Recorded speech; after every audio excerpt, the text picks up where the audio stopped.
Welcome to the Ad Nauseam podcast, where classical gourmands everywhere can finally get their fill. Join us for a delectable discussion of Greco-Roman civilization stretching from the Minoans and Mycenaeans through the Renaissance and right down to the present. And now, ladies and gentlemen, here are your hosts, Dr. David Noe and Dr. Jeff Winkle.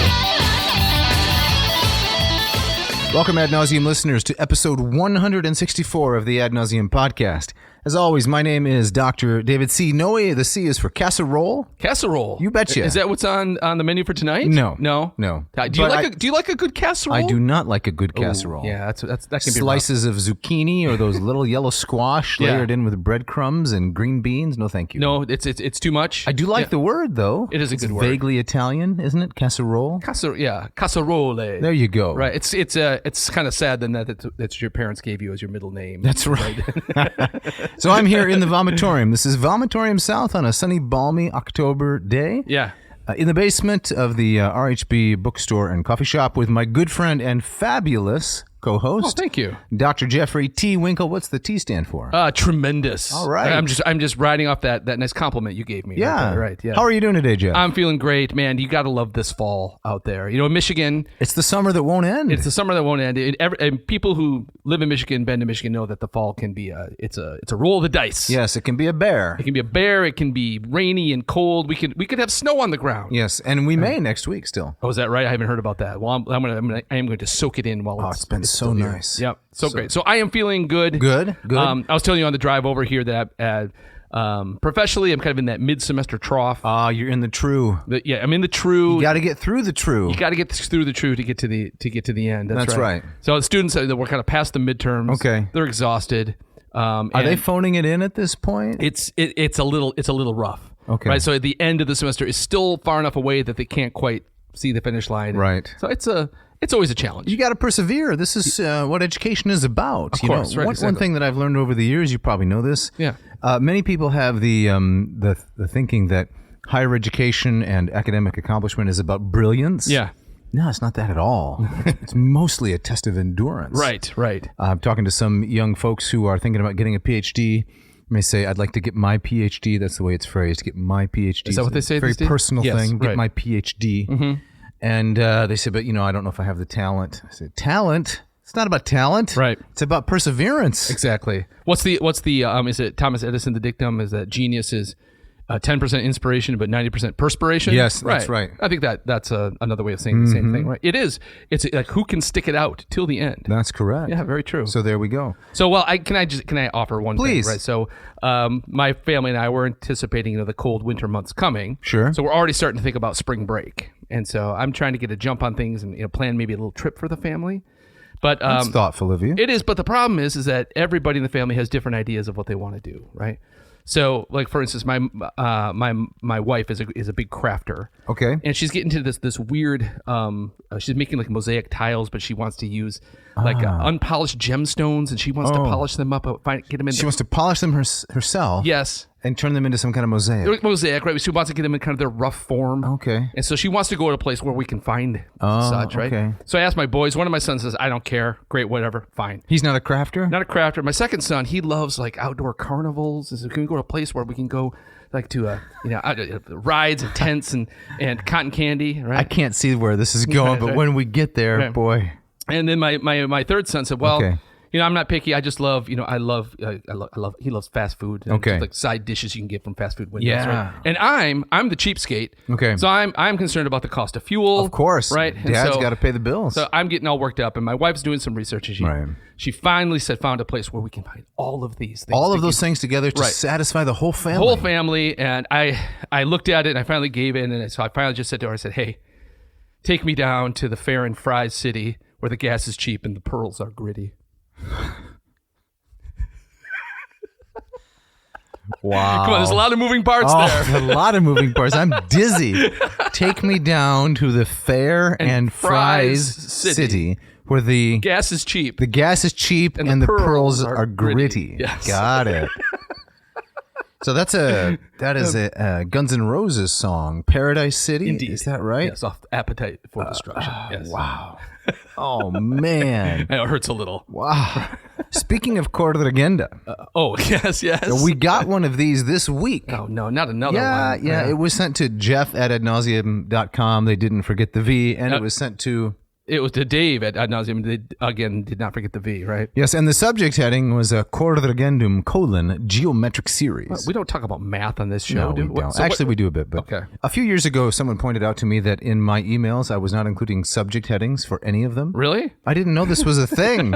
I was just sending people emails, and you read it if you want to know what's in it. Yeah, I see. I've changed now. Probably a lot of people just deleted your stuff. I think so. That would explain a lot. Right. Subject headings. Yeah. Dear Jeff and Dave, says the undersigned, whose identity we will reveal momentarily.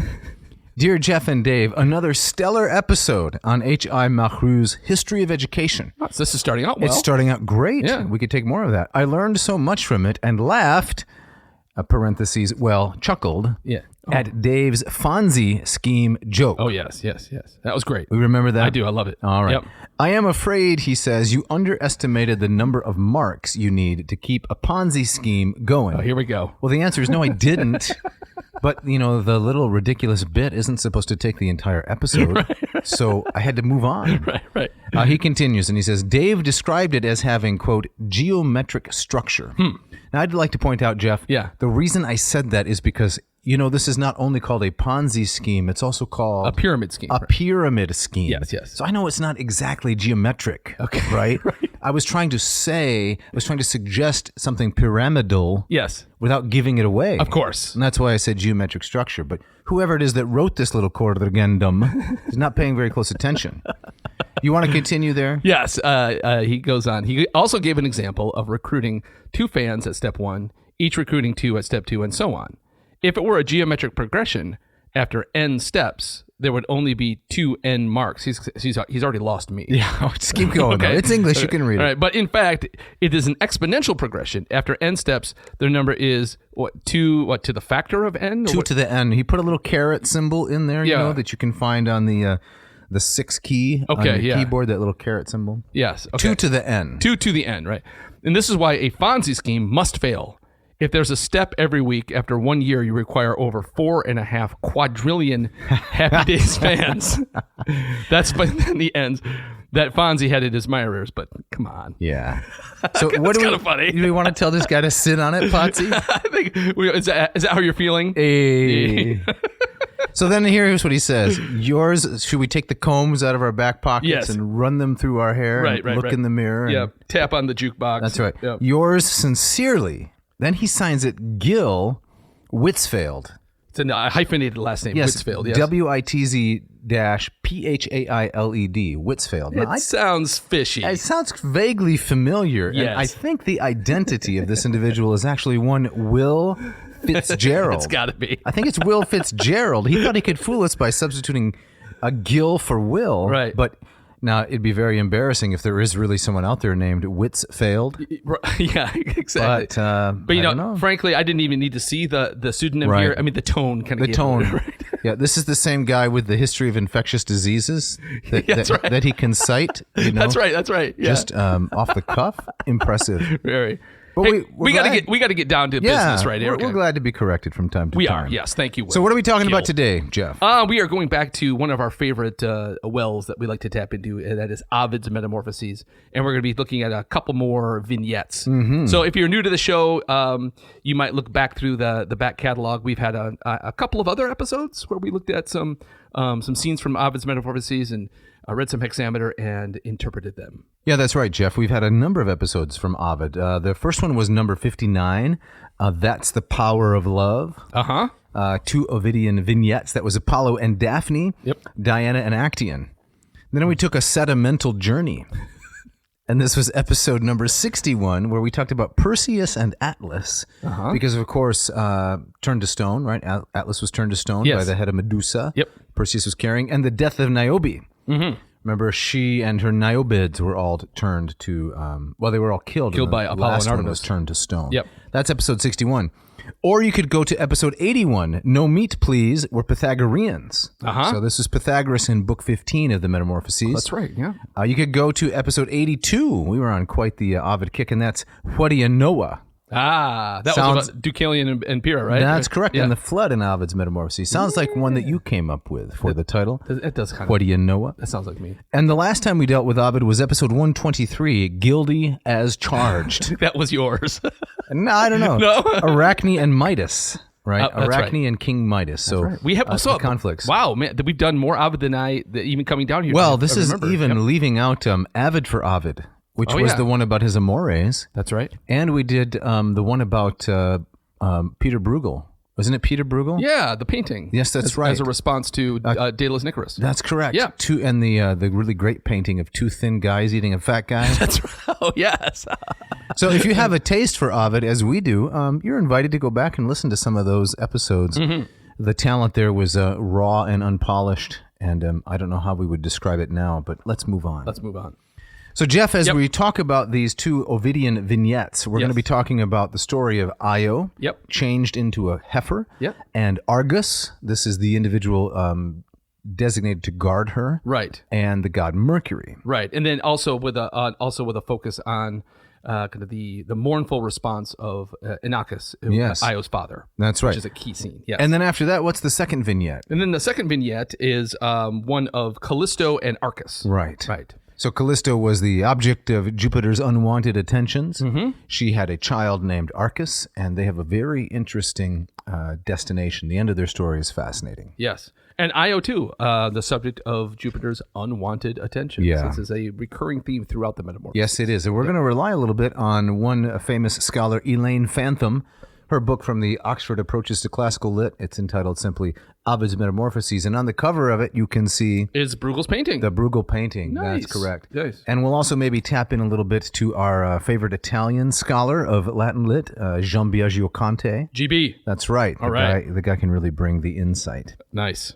So as we get started, Jeff, you're Yep. going to give us the opening quote, right? Yes, and so in talking about Inachus and Io and Argus and the like, I'm relying a lot in terms of interpreting the scene on this article I found called "Ovid's Io in the Etiology of Lament" by one Lauren Curtis. This is an article that came out in the journal Phoenix, Okay. about 7 years ago. Oh, so it's brand new, basically. In the world of classics, yes, definitely. And this is the opening paragraph of her interpretation. Within the Metamorphoses, Ovid's behemoth narrative of the origins of cosmic and human order, the tale of Io that takes up the final third of Book 1, is full of important inventions. Io is the inventor of writing in the poem when, transformed into a cow and desperate to communicate her true identity to her father, she scratches the 2 letters of her name in the sand with her hoof. Inachus, recognizing the name she has written, becomes the text's first internal reader. When Argus, who has been commanded to guard the bovine Io, hears Mercury's embedded tale of the transformation of Syrinx into the panpipes that the god plays, the epic narrates its first instance of musical performance, while also explaining the musical instrument's etiology. If I could just pause you there for a moment, Jeff. I think that the syntax here is a little thick, right? There may be some terminology that the reader may not be familiar with unless they're browsing the PA section daily. Yes. What does Professor Curtis mean when she says embedded tale of the transformation and so forth? So this is something that a lot of scholars of Ovid have recognized, is that there's lots of stories within stories. Okay. And then also Ovid often invites the reader to take on the point of view of particular characters within the story. So we have omniscient point of view, and we have kind of readers within the story. We have stories within the story. So it's kind of like the Russian dolls, like, Right. all of these things kind of organized within each other. Okay. And it gets very complex. That's very helpful. Yep. Before you go on, Conte talks about the photographic narrative technique. Sure, please. Well, I'd rather not quote it now because I don't want to interrupt you. But Okay, yeah, it's just the basic idea that we'll deal with it more later. Ovid has a particular way of telling a story. Yeah. It's embedded in photographic in direction. Interesting. Let me finish out Curtis's opening paragraph here. So the Io story, she writes, then is an important quote-unquote first within the poem because it contains the origins of human technologies of self-expression, from the written to the instrumental. In this essay, I uncover a further etiological layer, and for our audience, that Right. etiology having to do with origins and causes. Yes. Yeah. Which connects this focus on communication and its difficulties to another aspect of the developing world of the Metamorphoses. The Io story is the first instance in the epic where we see characters responding at any length to the pain and suffering that the gods inflict on humans through cruel and arbitrary treatment. The Io episode I propose contains an etiology or origin for the human practice of lament. Interesting. Yep. So if I were to summarize Curtis, do you think this is an accurate summary? She's saying the Io story in Ovid is important. It's book 1, right? Yep. The Ovid story, the Io story is important because it is the first invention of human writing, and it's the first instance of lament. Yes. And so that's groundbreaking, and this is maybe why Ovid included it in the first book. Right, and so it's fairly early in the epic. It starts in about 500 to 600 lines into book 1. It follows the Apollo and Daphne episode, which we already covered in another episode, which is also a tragic tale and worthy of Right. mourning. But this is the first time we get a story where we have characters literally and vocally lamenting. Right. And Daphne does not lament. No. She's transformed into a tree. It's a terrible fate for her, but we don't see her crying and weeping and bemoaning the human condition. right. So I would say so I read this article last night. I thought it was really interesting. I think it's Curtis goes a lot further. Yeah. In a kind of her, she sees. I think she sees things that maybe aren't necessarily there. I think she overinterprets. Okay. But at the same time, I think every time I come back to Ovid, I'm always astounded by his artistry. Right. And so I am very willing to give Ovid the benefit of the doubt when it comes to the complexity and the interlocking nature of these various stories. He's not just throwing stuff at the wall. Right. Everything has a purpose and how it's connected to something else. I think Curtis does a good job of connecting that, of making these arguments through the lens of lament. Do you think that there's a general principle one could draw, namely that with some authors, it's better to underinterpret, but with some authors, it's better to overinterpret? In other words, how much leash do you give the author's imagination and intentionality? Right. With someone like Ovid, I think you want to give him a long leash because so often he will surprise you with the intertextuality, Yes. right? The connectedness of the different episodes. Right. Some other authors maybe he doesn't get quite as much of a. They don't get quite as much of a benefit of a doubt. I think that's very true. It's hard to know where to start with that. Sure. I think there's also the problem with when you approach a poet like Homer, Right. or a poet like Ovid.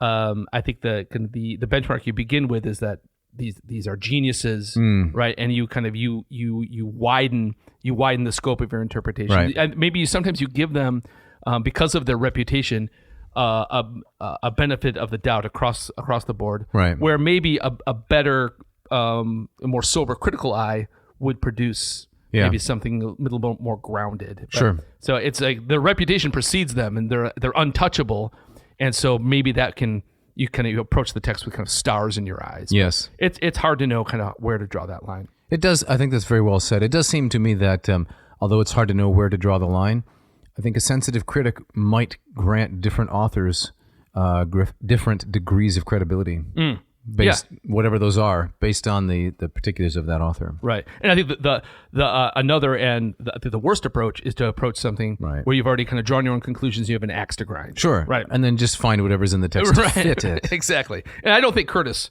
falls into that. No. trap. No. All right, Jeff. So as we start to take a closer look at the story, I understand you're going to read some Latin for us this afternoon. I am, and asking for a little grace from the audience. I'm a little bit rusty. It's been a while since I've been in a Latin classroom and reading this stuff. But this is this starts at line 651 in book 1, and it's a little bit. I just want to set this up a little bit more. It's a little bit of a ways into the story of Io, and this is where we've already learned that her father Inachus, who's a river god, and he's lost Io. He doesn't know if she's alive or dead.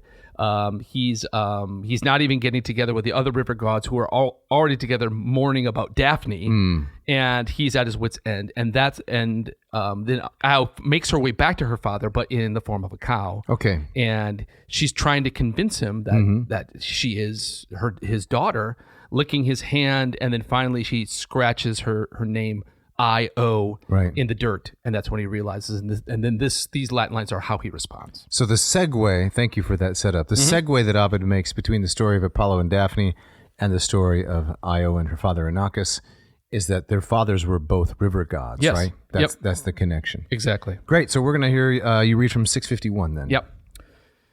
Me miserex clamat pater Inachus inquegementis, cornibus et nevia pendens cervice juvencae. Me miserin geminat tu ne esquae site per omnes, nata mihi terras tu non invente reperta. Luctus eras leviore te ces nec mutua nostris. Dicte refers alto tantum suspiria ducis. Pectora quod cunum potis ad mea verba remugis. Ate begigna rusta lemos taedasque parabam, spesque fuit generi mihi prima secunda nepot. Beautiful. Nicely done, Dr. Winkle. It's fun to come back to that. It's great, isn't it? It's such a fun meter to It's read. music, yeah. And there were some pretty treacherous elisions there that you navigated brilliantly. Right, even the repeated line, the me miserum. That's right. Wretched me. That's right. Is elided in both times that it's spoken at the beginning of the line. Absolutely. And I really like that bit in 657. Ad mea verba remugis, you move back to my words. To my words, you move back. Yeah. The audience probably knows this. We've got a pretty erudite audience, but the Latin verb to moo is mugio, mugio mugire, which means it's onomatopoetic, sound like a cow. Right. So you can also remoo, right? Right. That would be how many steps removed from the original? Nice. All right. Yeah. And Jeff, you're going to read to us also from Stan Lombardo's translation? Yes, the great Stanley Lombardo, who we had as a guest on the show right. not that long ago. He translates this passage thusly. What misery, exclaimed her father, Inachus, and draping himself on the lowing heifer's horns and snow-white neck, he lamented again. What misery! Are you really my daughter, whom I have searched for all over the earth? Unfound you were a lesser grief than regained. You are silent and do not respond to my words. You only heave deep sighs from your chest, and all you can do, bellow and moo in reply. Not knowing any better, I was preparing marriage rites for you and hoping for a son-in-law and grandchildren later. But now your husband must come from the herd, and from the herd a child. And I cannot even end my sorrows with death. It hurts to be a god, for death's death's door is shut. And my grief extends into eternity. Now, you laughed, and I laughed too. I did. Shame on me, right? right? No, not shame on you. This is actually one of the... still laughing. This is one of the things I wondered about this. And so, you read Curtis's article, and it is heavy. This is all about lament. Yeah. But could there not be... It's comic some tragic. Kind of black comedy Of course, here it's as well? comic tragic. Right. My son-in-law must come from the herd. Right. How can that... and that's a line, that's a passage that Curtis' article doesn't touch. But how can that not be kind of meant... How can that not be ridiculous? Right. Right. I think that's clearly Ovid's technique. Yeah. And I haven't read the Curtis article, so I don't want to heap opprobrium on a fine scholar. Right. But, I mean, it just seems to me so obvious that Ovid is constantly making fun of serious things. Yes. And taking seriously ridiculous things. Right. That's his whole shtick. Right. And so, I often find kind of Ovid is his so much of his stuff kind of keeps you off balance. Right. Right. And I think that's part of his genius. Mm-hmm. And so, those lines in particular, just even the fact that his daughter is a cow, and this line where Lombardo translates, unfound you were a lesser grief than regained. It's like it'd be almost better if you were lost rather than come back as a cow. As a cow, I can't take that. Right. Maybe he could have stalled. I don't know. Stall? Huh? Not bad. Okay. Right. So definitely comic tragic. I think so too. Also, Curtis's claim that this is the invention of human writing. When you were reading through that, I thought, well, is it the invention of human writing if it's a cow that's stamping it out, with her hoof? Right. Yeah, I thought Curtis gives a little bit too much a weight to, at least like a chronology she sees in this, and so she sees these kind of early stories almost as these are the first stories in the world because they follow on the heels of the stories of creation and such. I don't know how much Ovid doesn't care about that. He doesn't care about that, right?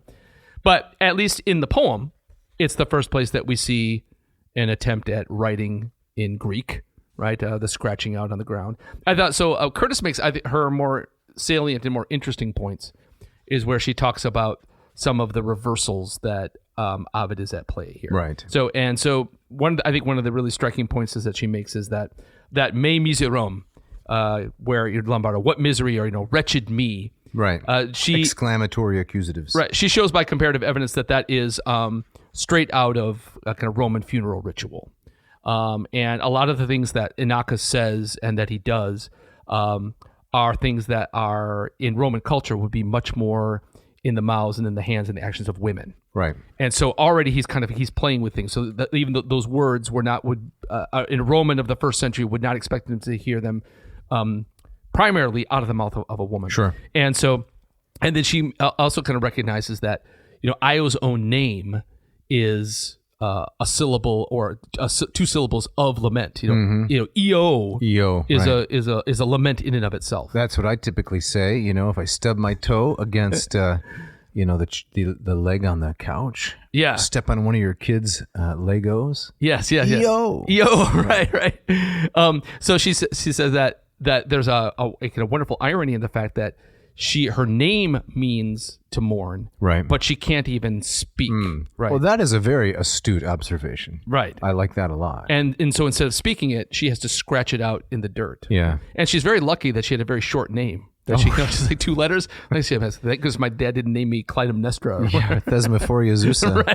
Right. So I thought that was very interesting. And so Ovid's playing with these things, and she also argues that Ovid's audience probably would have known Prometheus Bound, right, and they would have known Aeschylus's treatment of Io, which we've talked about on this show. Is when Io shows up in that story and she talks to Prometheus, and she kind of is a stand-in for humanity. Right, she's in cow form, but she is able to speak. Right. And so it's another. She argues that this is another kind of reversal that Ovid does. So here we have Io in cow form, just like Aeschylus had, but this Io can't speak. All she can do is moo. Yeah. So I thought that was really kind of interesting. The arguments about this being kind of the invention of lament, right, and the origin of spoken sorrow for humanity, I thought that maybe pushed it a little too far. But all right. I'm much more interested in kind of what Ovid is doing on the page. Right. Yeah. So if I could pick up here with Elaine Phantom. Yeah. So this is from her book, as aforementioned, Ovid's Metamorphoses. 2004 is when Professor Phantom wrote this in the Oxford Approaches to Classical Literature, and I'm looking at page 16. She says, an earlier Roman poet, someone named Calvus, had constructed a miniature epic around Io's transformation, and a snatch of this lost poem commiserates with Io on enduring the diet of a cow. Ah, unhappy maiden, you will feed on bitter grasses. Ovid is more oblique. We slide into the story when her father Inachus is missing from a gathering of river gods in the Thessalian palace of Peneus. So Peneus, of course, is Daphne's father. Yes. And you know how those river gods will get together. Yes. They like to... Kvetch. They like to kvetch. Yes. That's right. It's no big deal. They don't get verklempt. His daughter has disappeared, and he does not know whether she is alive or in the underworld. As, for instance, Proserpina was kidnapped in the underworld by Dis. Yes. So if your daughter goes missing and you're an important person, you don't necessarily know where she is. Right. But if you know someone who has a specific set of skills, then that person can maybe get your daughter back for you. Indeed. There was a Liam Neeson reference. Oh, I'm sorry. I'm Taken. Yes, I've never seen it. Oh, you're not missing much. No, okay. Anyway, Phantom goes on. In a flashback, Ovid reports how Jupiter spied Io. He describes Jupiter's technique of addressing her with flattery and inviting her to shelter from the sun and the winds in the woods. She will have a god to protect her, and no common or garden god, but Jupiter, who rules the world and wields the thunder. When she tries to escape, he envelops her in darkness and possesses her. But this is not just violence, it is adultery, and Juno spots the mysterious cloud and suspects the worst. Right. It is to conceal his guilt that Jupiter now changes Io's appearance in one line into a snow-white cow, which his wife now requests of him as a present. Mm-hmm. Ovid shares with us Jupiter's dilemma. He does not want to lose his beloved, but to refuse will show that she is not just a cow. Right. So Io is, she pays for this on multiple levels. Yes. Right. And Zeus, he's constantly cheating on his wife. Yes. And he's terrible at concealing these affairs. Correct. And the mortals that get wrapped up into this always pay for it 2 and 3 times over. Yeah, he's a creep. Completely. It's not even an adequate word to describe how awful he is in these pages, which Indeed. is why when we get to the very end of the epic, I just can't resist saying this, Ovid compares Augustus to Jupiter. Was that the trigger that sent him into exile? I don't know, but it can't be an accident after all of the bad behavior on the part of Jupiter. It is really it is quite bizarre. Yeah. So where does the story go on from there? Yeah, so Io is under the watchful eye of eyes Right. of Argus, right? So this 100-eyed creature that can always have a number of eyes awake and open on watching Io, so she can never wander away too far. You ever been through a stoplight that was a little too yellow, verging on red? Oh, all the time. Okay. Yes.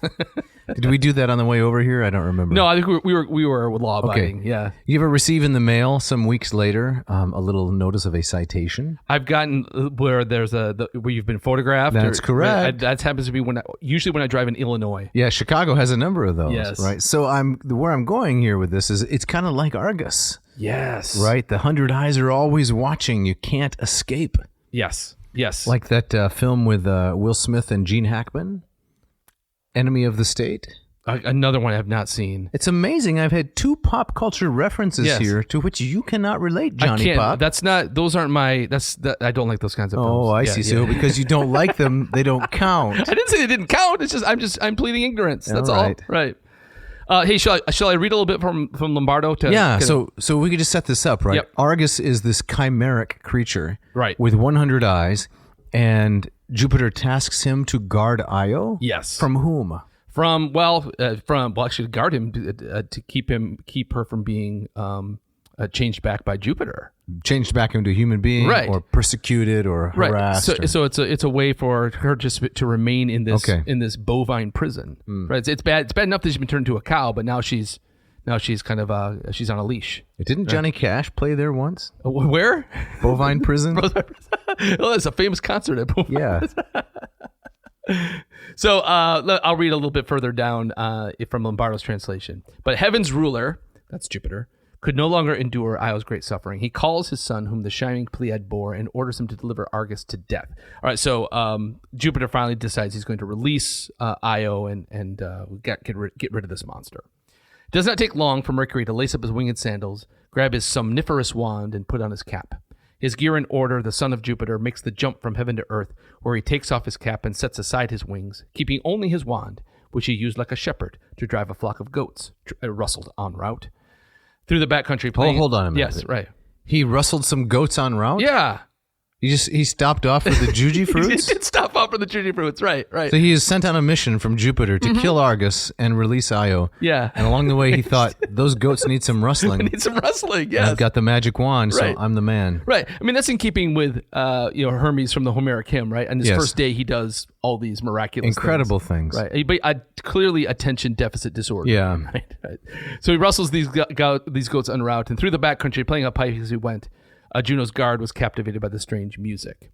So eventually, Mercury, in this version of the story, he basically bores. He's an Orpheus character. Right. He tells stories at one after another to put Argus to sleep. And once he's kind of completely somnified, Argus he kills him. You think that's why when you get on the plane, they start playing those ads on the screen and they start telling you about where your life jacket. I know it's a federal regulation, but Yes. nobody listens to those. Of course, right? I right. did very dutifully the first dozen or so flights. Right. But now I've flown so many times, I just completely ignore it. I tune out. Yeah. I still kind of feel bad for the stewards. I do too, because they're working hard. doing the buckle demonstration. But obviously they don't care either. Of course, Because right. if the plane goes down, we all know it doesn't matter where the life jacket is stored. Right. It's just not going to matter. But it has the effect, I think, on most of the cabin of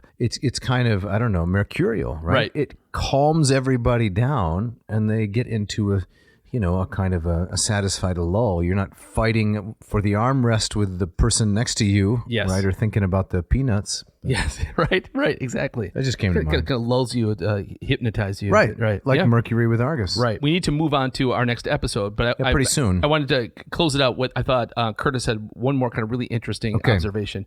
And I think this is a bit of a corrective when I said, well, she's focusing on the kind of the tragic and lament aspects to it. At the end, she says that Ovid drops a reference to Apollo near the end, but she uses his name Payan rather than Apollo, and she suggests that Ovid might be trying to remind his audience that part of kind of the way you would sing a hymn to Apollo is Io Payan, Io Payan. So Io also shows up as syllables of worship I see. of praise.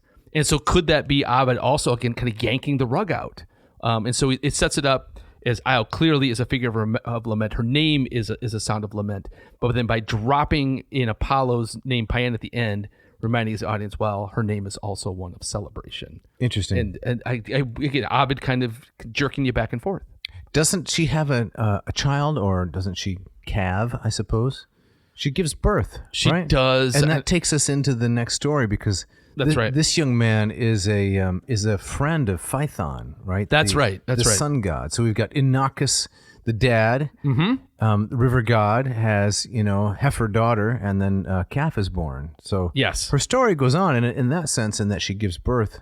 It's a happy ending. It is a happy ending. And she regains her human form. Right. Why don't I close with that scene from Lombardo's translation? Sure. As the goddess calms down, Io regains her previous form and becomes what she was. The bristles recede, the horns decrease, the great eyes grow smaller. The horns decrease? Decrease. They don't disappear? Apparently not. The jaws contract, arms and hands return, and each solid hoof becomes 5 nails again. Only the heifer's milk-white color remains.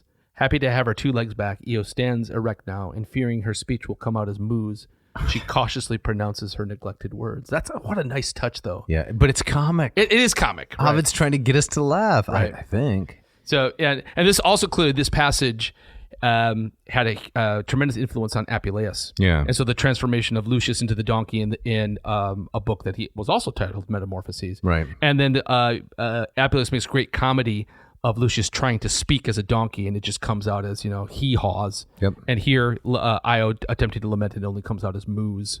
So, yeah. Well, Jeff, speaking of coming out as moos, Yes. it's time for the ads. All right.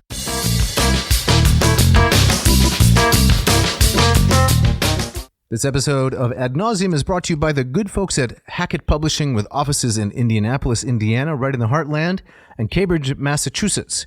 For now, 53 years? 53. Hackett has been bringing to a wide audience a smorgasbord, a treasury, a thesaurus, if you will, of classical offerings. Indeed. Jeff, Yep. what do you like?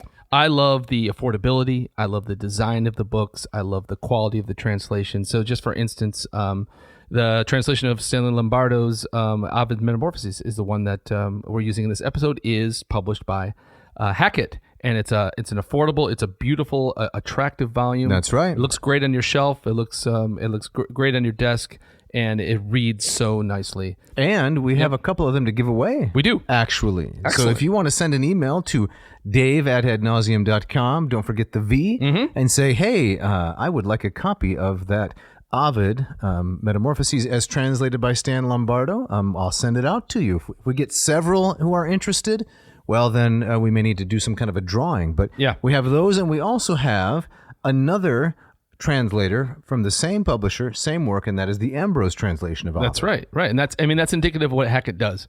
They have multiple translators of the same work. It's not just classics. It's from kind of all other corners of academia, Asian studies, Islamic studies, philosophy, history. Do yourself a favor. Go to hackettpublishing.com, scroll through their catalog. And Dave, if they want to take advantage of our coupon code, what should they do? They should enter the coupon code AN, obviously ad nauseum, and the current year, which is 2024, at time of checkout, so that when you are buying your copy of, Descartes' Meditations and First Principles, or maybe you're buying the CDC Reeve translation of Plato's Republic, both texts that I used as an undergrad, and then that I teach from. These are timeless works. You put those into your little satchel or grocery basket, drop the coupon code AN2024. Jeff, what does that get them? They get some 2 amazing things. It's 20% off your entire order, and something you won't find at most river-based That's right, book, Emporia. They'll get you free shipping. Wow, 20% off and free shipping for entering the coupon code AN2024, and they support the podcast at the same time. Yes, check it out. This episode of Ad Nauseam is also brought to you by Ratio Coffee. These guys have also been with us for a long time. Oh, yeah, I Yes. would say sometime around the spring of 21, maybe? So Late not fall 20? not quite as long as Hackett, but No. they're quite early, and we appreciate their support, and we love their products. Yes, when you have an entrepreneur in your corner, You know you're doing well. Yes. Not some mass brewed kind of blend. No but way. The real thing. That's right. So I love my ratio 8. Dave, you got a ratio 8. I do. Oyster. I've got Walnut I've got the stainless steel. This morning I came down, had the grounds ready to go, hit the button, and it within Hit the grounds running, you might say. Nice. Yes. And within 5 minutes, I had a full pot of perfectly brewed coffee. Yeah, but it wasn't as good as what you would get down at the Bagel Barn and Beanery, right? It was better. Really? It was much better. But it was more complicated, right? There was an elaborate pour-over ritual and maybe some incantations you had to mutter and pushing several buttons. And No, it was actually really simple. Okay. There's 3 stages. You got the bloom where all that nasty CO2 is off-gassed. There would be the Judy Bloom stage. The Judy Bloom stage. That's right. Tales of a Fourth Grade Nothing. That's right. Are you there? God, it's me, Margaret. Right. And then the second stage is the actual brewing. Okay. And the third stage is just simply, hey, it's ready. It's ready. Right. So the other day I was with my family and Tell me more. we were going to my son's cross country meet and my wife said I need more coffee, and so we drove through this no. Brar Strux drive-through, you know what I'm talking about, right? And so my family's getting these fancy frou-frou, and I just with the Ralph Macchiatos. Exactly, the Ralph Macchiatos, and I just wanted a black coffee, and I was thinking in my mind, all right, I had my ratio this morning. Why am I doing this? Why am I doing this? And so I said, well, I'll just compare. It's been a long time. So what happened? So it was so disappointing. Yeah, and it was kind of burned. It kind of burned. It just didn't taste good, and it's expensive. Yeah, it's ridiculous. So for the same price, you could probably buy at least a half a pound. of super premium beans. Indeed, right, and put them through your ratio coffee maker and have several days of bliss. Exactly, and I know better. And there's no reason. You know better, no Jeff. reason to do this anymore. Yeah. So. Ad nauseum family, do yourself a favor. Go to ratiocoffee.com and check out these machines. We're calling them our family now? We are. The fam? Exactly. I'm just trying to... Well, you're quite hip. Yeah, maybe. I'm just trying to bring everyone, gather around. It hits different. It does. And if you want that kind of wonderful in-home experience, consider getting one of these machines, the Ratio 8 and the Ratio 6. I know the price point is high, but coming soon, Dave, yes. What do we got? We're going to have the Ratio 4, which is the first affordable half-batch, beautiful, aesthetically compelling home coffee maker with the same technology, the same guts, the same innards, the metallic veins, and the bloom, the brew, the ready. But it's going to be at a more affordable price point, low 200s, low to mid 200s. And I haven't received mine yet, but it's coming very soon. And this would be ideal to put in your office.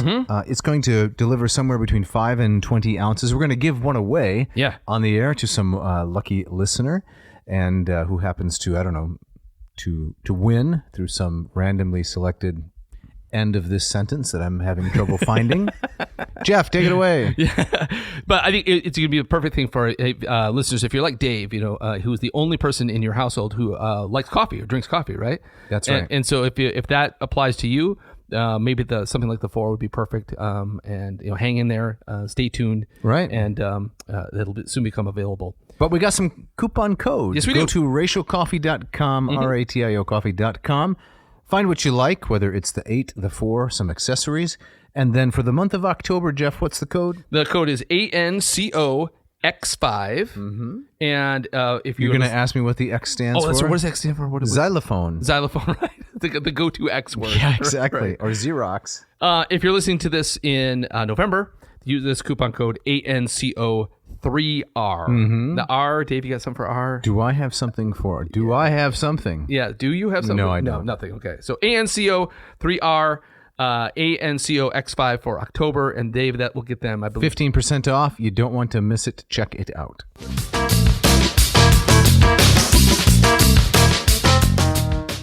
All right, Dave, as we get back into it, we need to pivot, yes, as they say, to our second vignette here. That's right, because we're all basketball players. It's just constant pivoting. Constant pivoting. And we're talking about Callisto and Inachus. Right. Do you want to set us up? You want to summarize or maybe read a bit of the translation? Or what are you thinking? I'd like to read a little bit of the Latin. Yeah, oh yes, please. This is from Book 2, as we start to get into it. And this is going to be another instance of a young woman who received Jupiter's unwanted attention, and then all of the terrible consequences that occurred therefrom. So this is Book 2.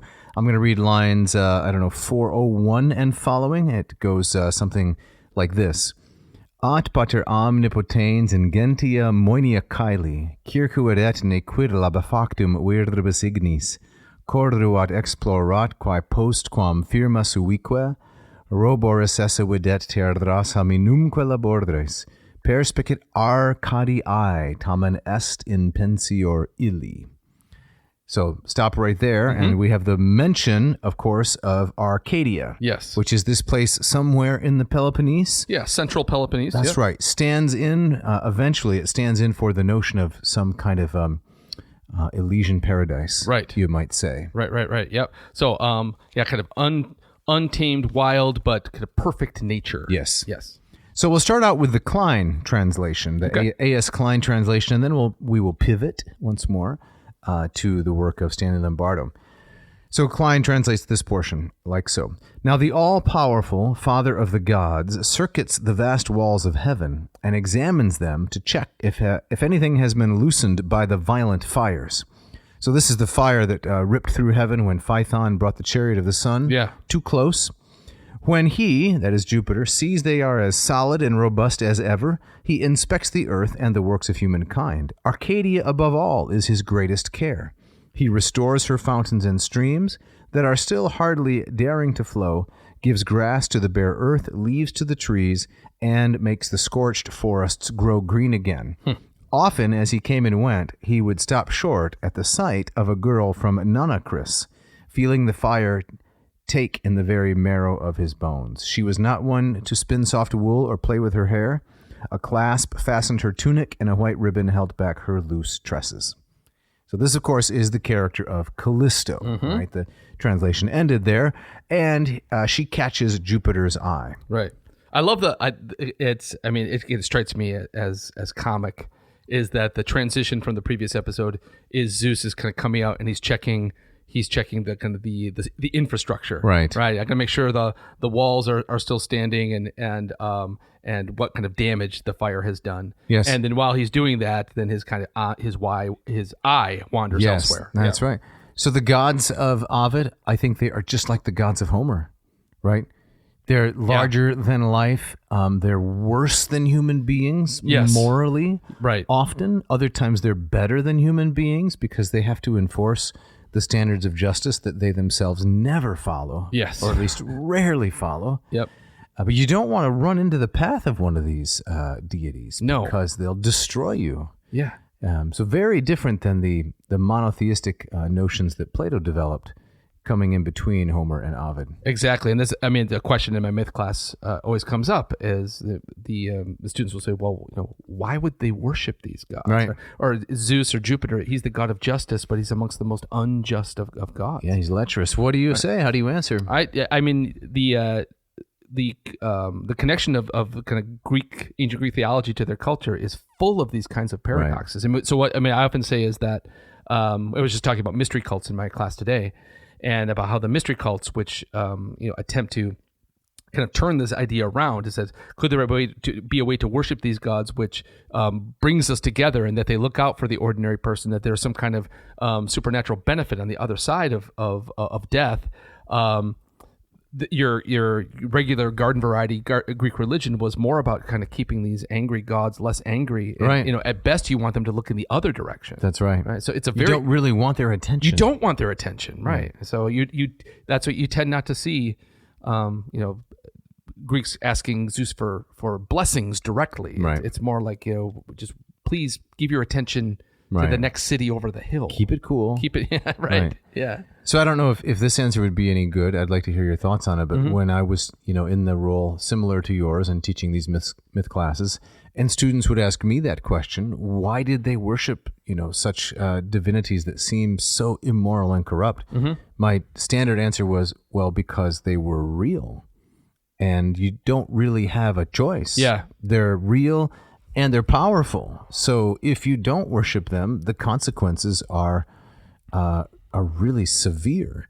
So the question of choosing whether or not to worship a powerful character in your life is kind of not a good way to begin the conversation. It's like saying if you are, you're an employee somewhere, and given the fact that you're stuck in that job, right? then the question, why do you respect your boss? He's so terrible. Yeah. Well, the only answer is because I have to. Right. What choice do I have? Right. And okay, maybe you could take a different job, but that's where the analogy breaks down. That there is no other God, right? Yeah. They were thinking it's Zeus and he's real, and I just better get by. No, I like that answer a lot. And as you're talking, it reminds me of like interpreting the Bacchae. And so, after Pentheus is torn apart and all these horrible things, that by the end of that play, the question is, like, why would you worship a god like this? Yeah. And it is kind of, well, what choice do you have? The god demands respect. Right. And if you don't give it to him, well, where does that leave you? Yeah. It's not a happy. No, it isn't. It's not a happy answer, but that's an answer. It's like a person stuck. I mean, this is maybe a very serious moment. It's like a person stuck in an abusive relationship. Yeah. Right? A very sympathetic question is not, why do you stay in that relationship if the person who's in the abusive relationship is completely under the control and oppression, of their bully? Yeah. In some ways, you don't start with that question. Right. Why don't you just leave? Well, it's not that easy. Exactly. I understand it's much more complicated. Right.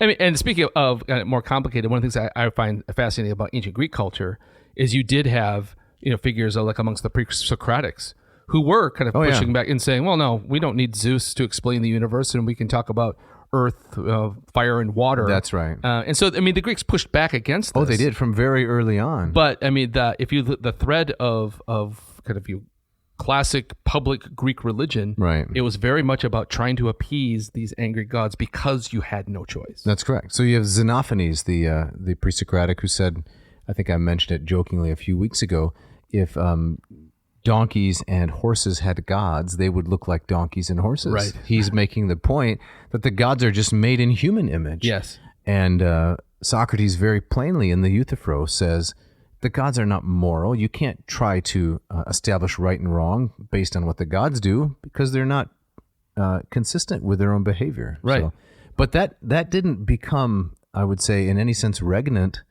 until the rise of Christianity. Right. And even then it had tons of competition. Sure. Right. I think you have different like schools of thought trying to play with it.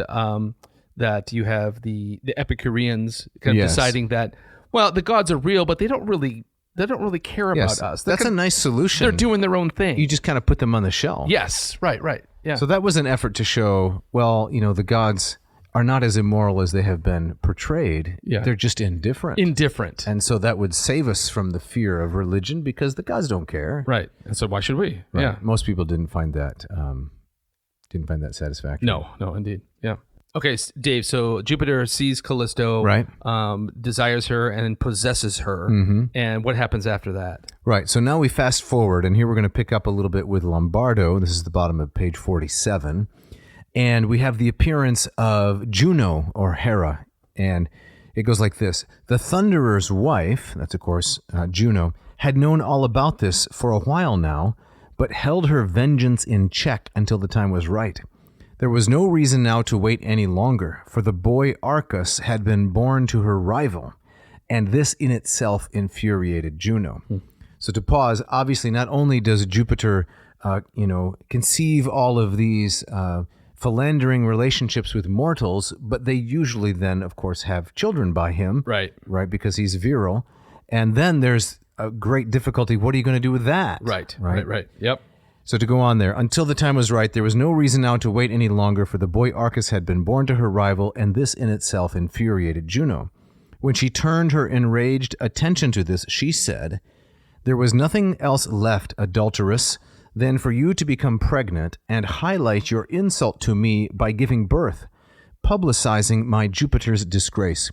You won't get away with it. I'll take away that figure you and my husband liked so much, you little slut."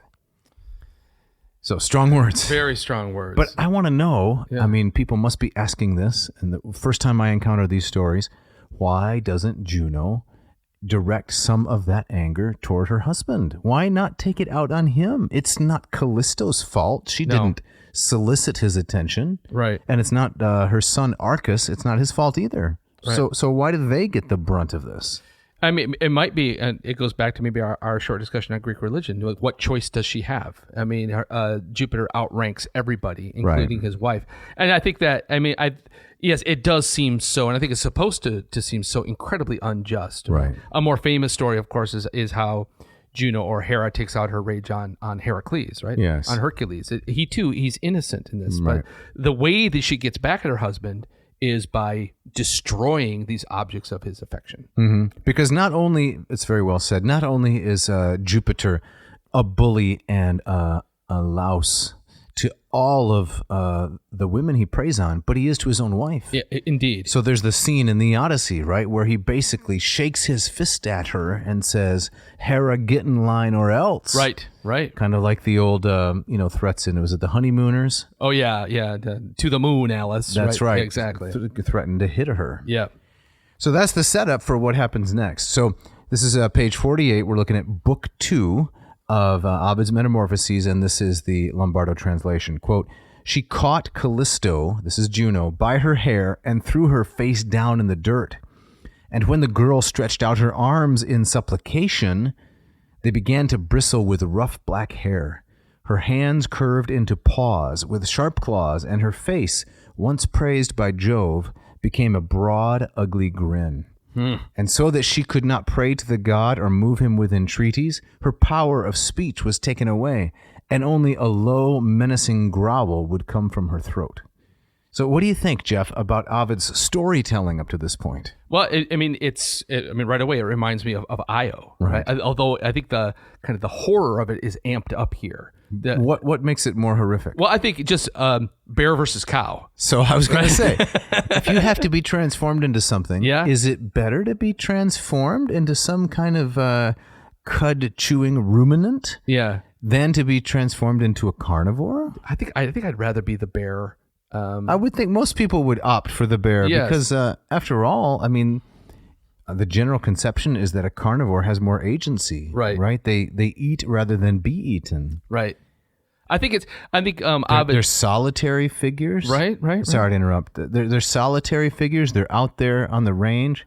They're kind of like the Fonzie of the of the animal world, don't you think? Yeah. Well, I think one of the things that Ovid's up to is that, so if we look at the personality or the persona of Io compared to Callisto, the shape that they're turned into is reflective of kind of who they were as human, right? So Callisto is a huntress, right? And so she's in the woods, she's in the forest already, and so her turning into a bear makes more. She turns into a hunting creature. Okay. Yes. So what would we as academics and scholars, what would we turn into? I'm already feeling depressed by the question, right? Like an armchair, a footstool, an eraser, a tweed jacket, a stack of blue books. Right. Oh, yeah, I don't even want to think about it. But not only is the storytelling good because of what she turns into, but he slows it down in various places, right? When he says, the girl stretched out her arms in supplication, they began to bristle, and her face, once praised by Jove, became a broad, ugly grin. Now, you mentioned already that she's becoming a bear. Yes. And, of course, the story is well known before Ovid tells it. Right. But if you're reading this for the first time, you don't know yet that she's becoming a bear. Right, yeah. So this reminds me, I mean, it's so cinematic. Yes, it is. And so have you seen, probably not, he of course said not. to himself. What? Like American Werewolf in London? No. Okay. But you haven't seen Taken or Enemy of the State. I have not. No, it doesn't. Johnny Pop. Again, I'm not trying to throw barbs across the table here. But kind of the transformation scene from human into werewolf is a benchmark in special effects. And every time when Jason Bateman did that, didn't he? Yeah, he was in Teen Wolf. Okay, why do you say it like that? Well, because that's beneath you. I enjoyed Teen Wolf when I was 14. But it's like the way that Ovid slows it down, and you see kind of each body part change. I think it's meant to be. I used it, photographic, cinematic, and horrific. Liminal. Yeah, well, it's definitely liminal. All right. Her power of speech was taken away, and only a low, menacing growl, to resume Lombardo, would come from her throat. Her old mind remained, though now it remained in the bear she'd become. There it is. There he drops the penny. And her constant moaning testified to her pain. She would lift to heaven's stars what rough hands she had, and though she could not say it, she still felt Jupiter's ingratitude. It raises the question, how does she bear this? There's all kinds of Ursine puns that could be dropped Sorry. here. But think about that too. So I think we're meant to think of the Io episode, right? Io 2 is now robbed of speech.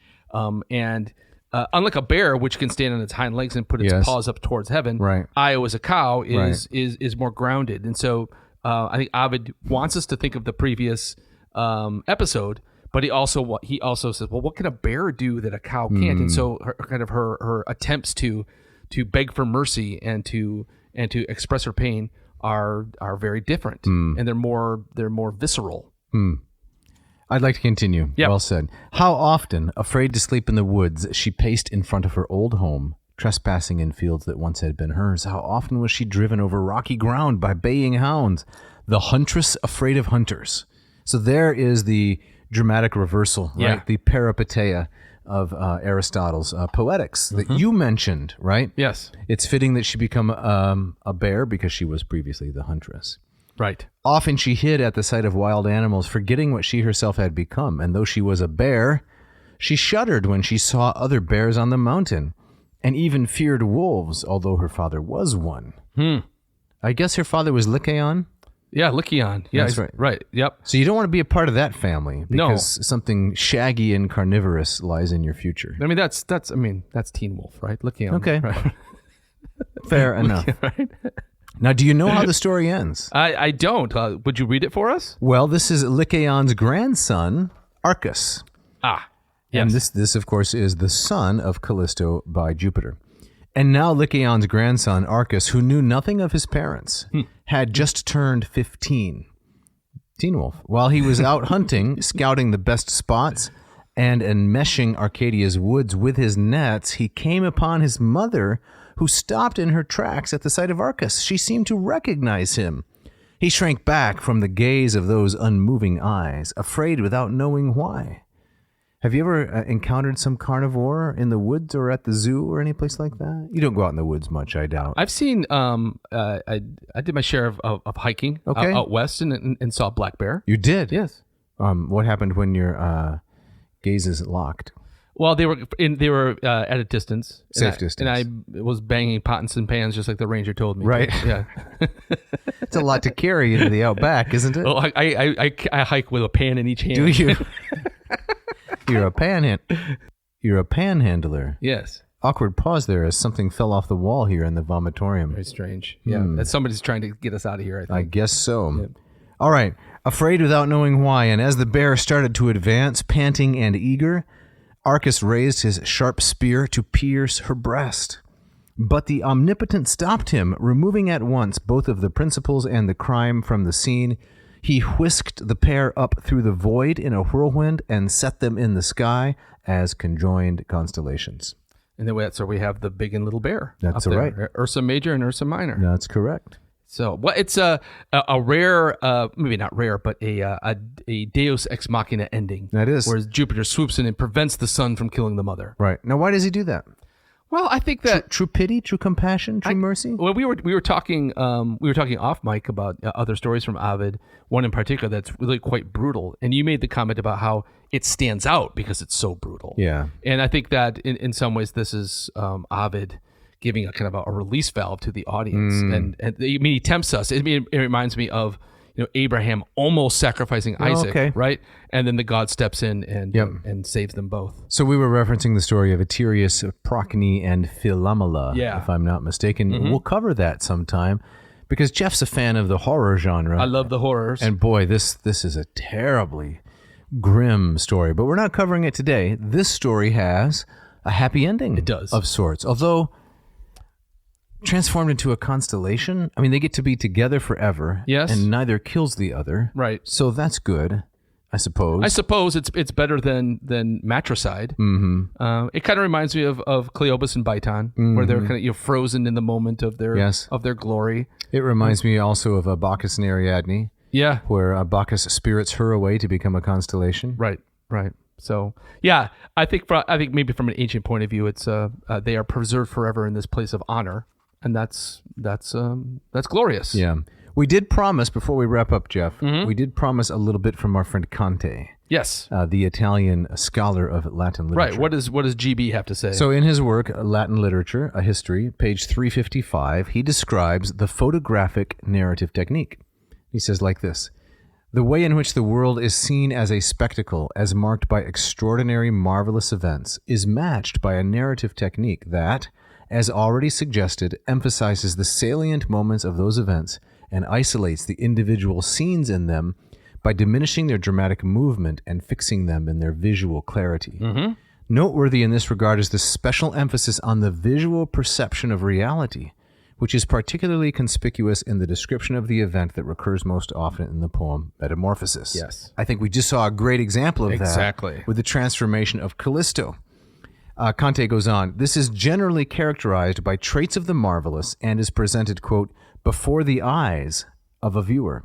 In describing it, Ovid dwells on the intermediate phases of the process, on the uncertain boundaries between the old and the new form. There's your liminality. Yes. On the paradox of the split between the new appearance and the old psychology of the beings subjected to the change. Yes. Ovid loves the detail of like the human mind is intact, but Exactly. it's now in this new form. Trapped in the bear mind. Yes. She's still smiling, but it's a bear smile. Yes. I remember first reading Ovid in grad school to any extent and just being really fascinated by this. It's gripping. It is really gripping. It's great storytelling. And for those of you who desire to be authors, or to add some kind of color and spice to your writing or your speaking, you can't do better than by reading Ovid. It's a primer on how to do it. It's for sure, as he will really expand your imagination. Indeed. Dave, I think we're up against it. That's right. We got to get out of here. But before we do, is it the Cryptozoology apparently Association who are making these strange things fall off the walls, rapping their knuckles and trying to get in here and oust us? Right. So cryptozoology. It would be Right. what's the jackalope? Yes, the jackalope. The southwestern creature. Of course, we could run through the gauntlet once more of the abdominal snowman. That's right. The Sasquatch.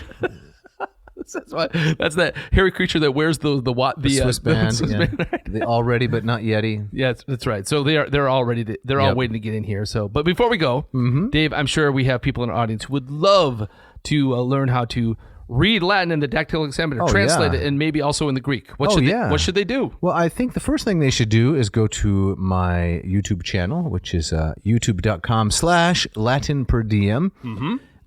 It's a small channel, if I can say. We have 7,697 subscribers. That sounds pretty good. That's pretty big. Yep. I suppose, but any pop song is going to be just blow it out of the water. Okay, well. Anyway. Yep. But I have more than 2,100 little short episodes, 4 to 6 minutes in length, teaching you how to read Latin. For example, Ovid. I've done a bunch of Ovid. Lots of hexameter. You want to learn how to scan poetry like Jeff and I were doing? You can do that, and it's all free. Any author you can think of, really. Augustine, Anselm, Bonaventure, Ovid, Virgil. The current series is on Tacitus, his Annales. That's some beautiful, challenging Latin. I bet. Check it out. And if you want to study in a more formal way, then at latinperdiem.com/LLPSI, you can find the self-paced course. Got a new student this morning. All right. Someone from the state of Virginia. Happy to see that. So this individual will be taking it from neophyte to erudite, right? That's correct. In the study of Latin. You get weekly office hours with me, a lot of support. There's really no reason not to do it if it's something you desire. If you've always wanted to try, check it out. And how about Greek? And for Greek, that's correct. mossmethod.com, very similar program and setup. And you get to study these recorded videos where I'm analyzing and teaching Greek grammar, but it's not a system where you memorize a rule, apply a rule, forget a rule. It's a reading-based course. So it's really meant to be enriching. mossmethod.com, as I like to say each time, there may be better Greek teachers out there. I can't really speak to that, but in terms of value, what you pay for what you get, I think it's an excellent value. So please check that out. And you can be part of the office hours. They have direct access to you, and you can meet other students from around the world. That's right. Tomorrow morning, we're going to get together in the office hours and read some more Xenophon. That's what we do virtually every week. Excellent. So you don't want to miss out on that. Right. Jeff, we got some people to thank. As always, the great Mishka, our engineer who puts this together so quickly and makes us sound a lot more professional than we actually are. Yeah, she brings some good sound quality to this podcast. Excellent. And then also these great musicians, Ken Tamplin, Scott Vinzen, thanks for the great guitar music, which they so generously gave to us. Yeah, the intro, the outro, the bumper stuff music, right in the middle for the ads. Yep. So thanks to those guys. And Dave, if our listeners want to get in contact with us, if they want to get a t-shirt, a sticker, what should they do there? Well, they should go to adnauseam.com, ADNAVSEAM, click on the shop link, which will take you to Lurch with Merch. Yep. And there you can pick up a hat, a t-shirt, a mug, any of these things, which will show that you are taking in the classics. And keeping them down, right? Yes, we also have these handy little stickers. We will sign one and send it to you. You can put it on your travel mug. You can put it on the back of your vehicle, on your laptop. I understand the kids these days, they like stickers. They do. It's the slaps or something like that. Is that the lingo? I don't even know what I'm saying.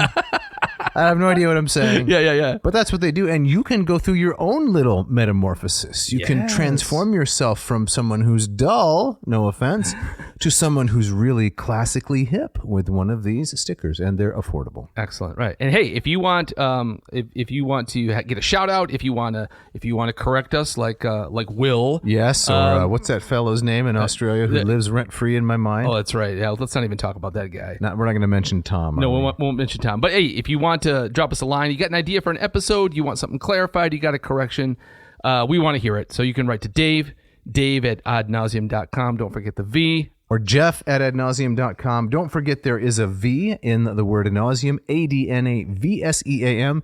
If you want to get a copy of Stan Lombardo's translation of the Metamorphoses, send me an email and we'll put you in the drawing. I got a couple to give away thanks to the generosity of our sponsors, Hackett. Yeah. If you ask real nicely, we might get Jeff to sign a copy, even though he had nothing to do with the composition of the book.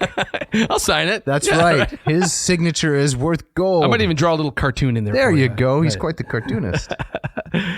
And Dave, next week I think we're doing it's a TBD. Yeah, right? To be determined. We're gonna workshop it a little bit and come out with something hopefully that the audience will really enjoy. Right. And Dave, I believe you have our gustatory parting shot. I do, but I don't know if it's a parting shot. What? What do you have cooked up here? I want to talk about someone who was very influential in my childhood. Okay, please. And I think you have the notes there. Do you know the name Rosha Sverdlova? I do not. You don't know who Rosha Sverdlova is? No. How would I know her? Well, she was born August 4, 1902, and she died August 11, 1987. She was a Russian-born American manicurist and a television personality who, when already an octogenarian, starred in a very famous 1984 commercial. Ooh, okay. I think I know where this is going. Do you? Yes. It was an advertising campaign for the Wendy's fast food restaurant chain, and it was created by the Dancer Fitzgerald Sample Advertising Agency. Ring any bells? Yes. Okay, this woman's name is? This is Clara Peller. Clara Peller, whose catchphrase was? Where's the beef? Exactly.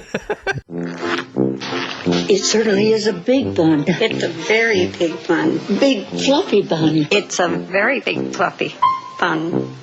Where's the beef? Did that have a big influence on your childhood? I remember that very, very well. Yes, it was so kind of out of left field and bizarre. And compelling. I loved it. So let's tell her story a little bit. Okay. Clara Peller, born in Imperial Russia, one of 8 or 9 children born to Wolf Sverdlov. Wow. What a name. That is a name. Young Clara spent most of her early life in Chicago. This is thanks to Wikipedia. Her father left Russia in February 1906 when he was being drafted for the second time. And after arriving in Boston, Massachusetts, they settled down in Illinois. At age 20, Clara married a local jeweler, William Peller.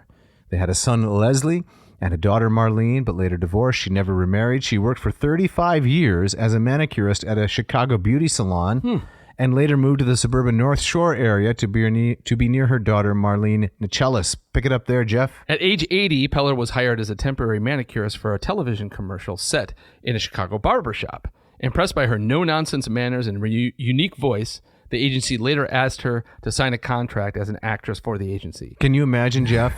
You're 80 years old. You've been a manicurist all your life. Yeah. And now you are signed up as an actress for an advertising agency. It's incredible. Are you going to start your acting career at the age of 80? Yeah, or later. Okay. Yes. Though hard of hearing and suffering from emphysema, which limited her ability to speak long lines of dialogue, Peller was quickly used in a number of TV spot advertisements. She first attracted attention as a comical cleaning lady in an advertisement for the new Massachusetts state lottery game Megabucks, and later nationally in a series of commercials for the Wendy's restaurant chain. And that's what she's supposed to be. Yeah, so here we go. First airing on January 10, 1984, the Wendy's commercial portrayed a fictional fast food competitor named Big Bun, where three elderly ladies are served an enormous hamburger bun containing a minuscule hamburger patty. I remember that. While two of the women are commenting on the size of the bun, they are interrupted by an irascible Peller, who looks around in vain for customer assistance while making the outraged demand. Where's the beef? Sequels featured a crotchety Peller yelling her famous line in various scenes, such as storming drive-through counters, or in the telephone calls to a fast food executive attempting to relax on his yacht, the SS Big Bun. It's so great. I love it. Yep. Made a big impression on me as a kid. I remember that so well. Yeah. Yep. Thanks for listening.